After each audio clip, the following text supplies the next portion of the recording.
our first topic is actually going to kick off into Star Wars land, which is Jared's well, I guess it's your speciality, if you will, here. Absolutely. Yeah, I mean, here's what we're gonna talk about. Disney had that whole reveal, and it's been a good week that people have gotten to kind of sit on it and now take all the Star Wars content we're getting, from the Acolyte to Rogue Squadron to everything. And now we sort of start to look at the bigger future for Star Wars that they're building on film and TV. And I've seen this sentiment that people think there's too much. And I can kind of agree with people, except that, like, a decade ago, all you had was a movie and that's it. And then you wait 3 years. And I understand it felt special, but we're at a day and age where people are like, can't you make new IPs? Can't you make new movies? Well, no, because John Carter didn't sell. Alita didn't sell. Anything new they try doesn't sell, but old proven IPs work, and Star Wars is like ripped for mining into. And I think you see that between Acolyte, like the High Republic comics and books and how they're doing it. So I'm honestly excited by all of it. And you, as a Star Wars fanatic, how do you feel about all this? And what have you seen in the Star Wars circles about how people feel about it? I, as somebody, and granted, Twitter isn't the real world, so that's one thing. But as somebody who spends a lot of time in Star Wars Twitter, I haven't seen a whole lot of the complaint that it's too much. I understand the worry, Mm-hmm. but aside from like that frustration of why can't you make something new and original, which I understand that complaint. With regards to oversaturation, I don't see there's so much of the content that was announced is so different, right? Yeah. Like we have stuff like Rangers of the New Republic and Ahsoka, which are gonna do this weird crisis crossover into the Mandalorian. Like, I just from the art, I feel like we're getting two very different vibes for those two shows, leading into the Mandalorian. We got something like the Acolyte, which is going to be all dark side and probably exploring the Rule of Two era Sith. There's so much there that's so different and varied. The Lando stuff. God, give me Childish Gambino or give me Childish Lando, please. I'm not worried about oversaturation. I mean, granted, it's me. So I'm never gonna say no to Star Wars. Yep. And you and I both, with the beat that we cover, we're never gonna say, oh, Disney should stop making content. Right.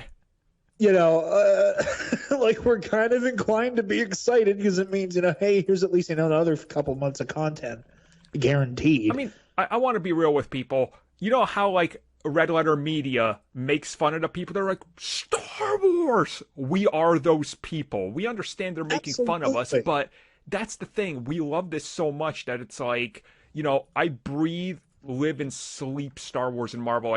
No joke. My wife just ordered new bed sheets for our king-size bed, and she ordered Star Wars, and she wanted it. She was like, no, I'm getting a Star Wars bed sheets. I was like, all right. I'm cool with that.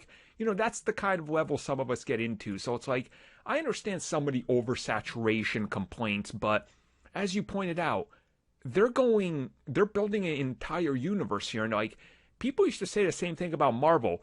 It's all the same. It's like, dude, you have Guardians, you have Ant-Man, you're going to be getting Blade, Moon Knight. It's not the same. It's it's in the same world, sure, but different content. That's kind of what it's about, Yeah, absolutely. And like you said, I would hazard a guess, and I'm a very firm believer in that you don't need to pass some weird exam to consider yourself a hardcore fan. If you like what you like, but that said, through the gradient of I see the movies and I watch the Baby Yoda show, to here's an encyclopedic, dissertation on the history of the Jedi Council type stuff. Yeah. I don't understand how somebody could not be excited. There's always the content vacuum where it's oh, well, what am I supposed to watch? I don't have anything to watch. Oh, here's something. Like, here's 18 different Star Wars TV shows. It works. Like like you were saying, like, yeah, it's that red letter media thing, but I think people are slowly all becoming that. Yeah. Because there's this excitement over The Mandalorian. There's people I know who do not give a damn about mainline Star Wars. Yep. Who love The Mandalorian. Same. I mean, I literally know people who have never seen something Star Wars, but Mandalorian is their thing. They signed up for Disney Plus just to watch Mando. And I'm like, there's movies based on this. They're like, we don't care. I'm like, oh, okay. All right. Baby Yoda show. Baby Yoda show. It's that kind of big. And I think, you look at it, for example, like Rogue Squadron. Yes, it's going to be a Star Wars movie, but that is going to be a dogfighting movie in space. And it's probably going to have some of the best dogfights we have ever seen on film. So that's going to bring in a completely different audience, Yeah, absolutely. That's the beauty of again, I think that, like we were talking about before, Marvel with the strategy of, here's a genre film, but there happens to be a superhero in it. I kind of want to see Star Wars go in that direction too, where like here's a Top Gun Air Force movie, but it's in space and it's rebels and X-wing pew pew. Like, I think that's, as far as legends go, I think that's one of the strongest suits of so some of the Legends material. The Darth Plagueis novel comes to mind, where like that book is just a political thriller. Yeah. It's just a political thriller about a corrupt government. It just happens to be that Darth Plagueis and Darth Sidious are at the center of it, doing all the moving and dealing and paying people off and bribing here and blockades and trade disputes over here. It works. Like, doing genre in another genre is successful. It's something that Marvel does very well. It's something that I think Star Wars could succeed at, because we've gotten that with The Mandalorian. Like, we've gotten, it's a Western, but instead of some gunslinger cowboy, it's a Mandalorian warrior who's a bounty hunter. Mm-hmm. I like that a lot. I really, really like that. Yeah, and I think that there's success to be had there.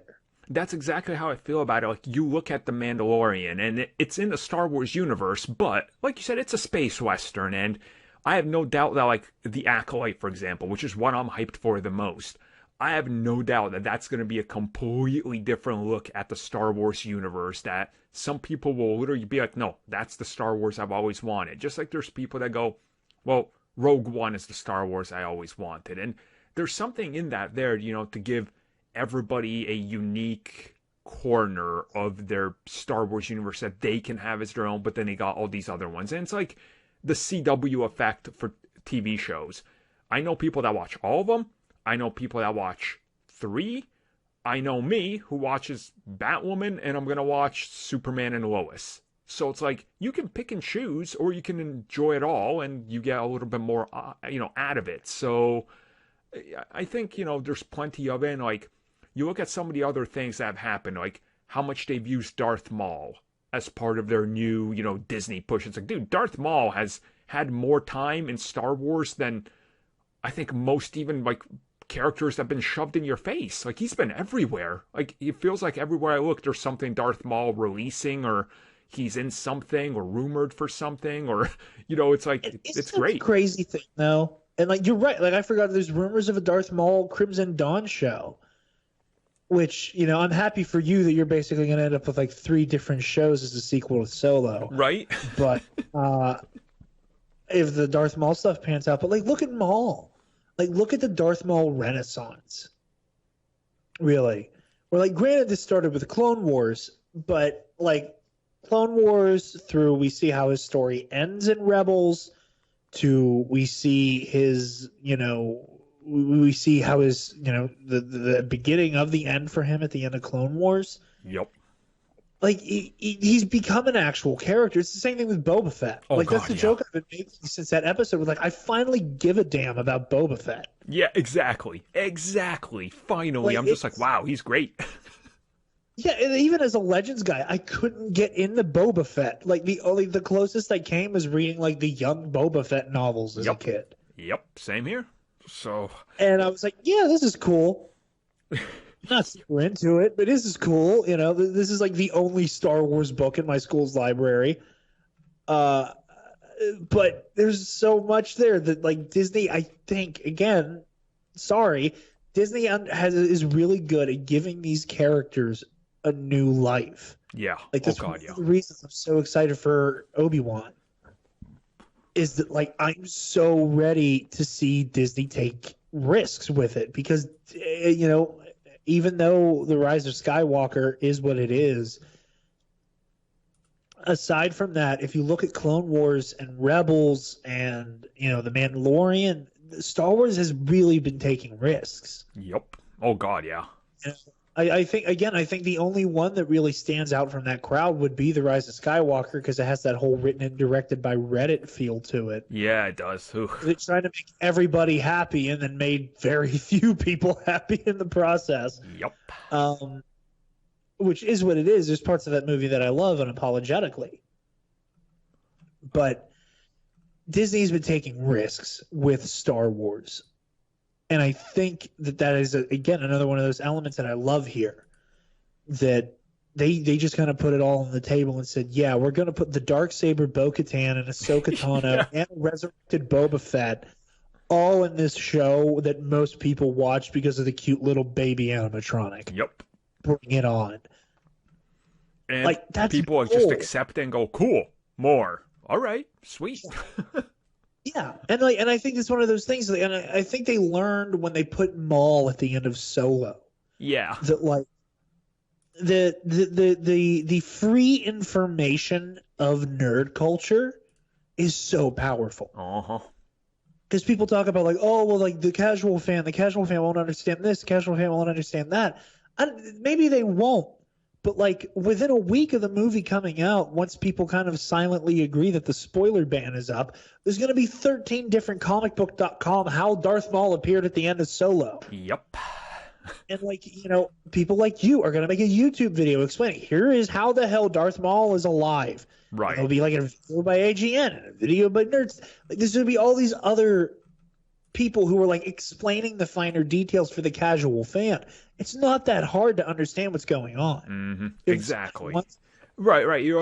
You're more tuned into the culture now, which is I think Star Wars as a whole, like that's what the future holds is like there's Star Wars for everybody, every level of nerd, and even the casuals can now just be like, huh, Darth Maul, huh? Type it in online, sees him, all right, that's how it happened, cool. Or you don't need to, you can just enjoy the product. So, like, my dad, Exactly. he has no idea who Ahsoka is, but I told him she's getting a spin-off series. He was like, oh, I loved her in that one episode. I'm excited. I'm like, cool. All right. Sweet. I love that. And my dad did the same thing. Where like my dad is one of the people who got me in the Star Wars, and he watched a little bit of Clone Wars with me here and there. But like, I remember when he was getting caught up on Mando, like I heard him go, "Holy shit, Ahsoka!" Yeah. And I was like, "Yeah, Yep. that makes me happy." So I guess we'll turn this over to the listeners now. Let us know if you guys feel like some people do, that there's maybe oversaturation, and then what exactly everybody is most excited for. Because I know everybody has their own, and what do you want to see more of. So just let us know down below, and we'll talk about it.